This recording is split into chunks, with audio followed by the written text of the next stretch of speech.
In this guide, I'm going to be showing you how to fix the Modern Warfare 4 beta download stuck on Nintendo Switch 2. This is Miguel from JustBoz, and before we get into this guide, make sure to like the video and subscribe to the channel with all notifications on for more content like this. It really does help out the channel and we'd greatly appreciate it. If you have any questions, just ask them down in the comment section below. I'm going to be doing my best to reply to every single comment down there. First, make sure the beta preload is actually available. Switch 2 players can start preloading on August 26 at 9 a.m. Pacific time.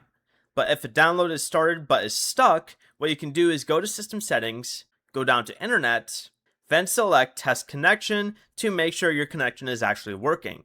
Next, go ahead and return to the home menu, select the Modern Warfare 4 beta download, and resume it if it was paused. Another thing you can do is go back to System Settings, go down to Data Management, and make sure that you actually have enough free storage space. If it still doesn't move, restart your Switch 2, reconnect to the internet, and try the download again from the Nintendo eShop. Before you leave, remember to like the video and subscribe to the channel with all notifications on for more content like this. It really does help out the channel and we'd greatly appreciate it. And if you did have any questions, just ask them down in the comment section below. I'm going to be doing my best to reply to every single comment down there. Peace.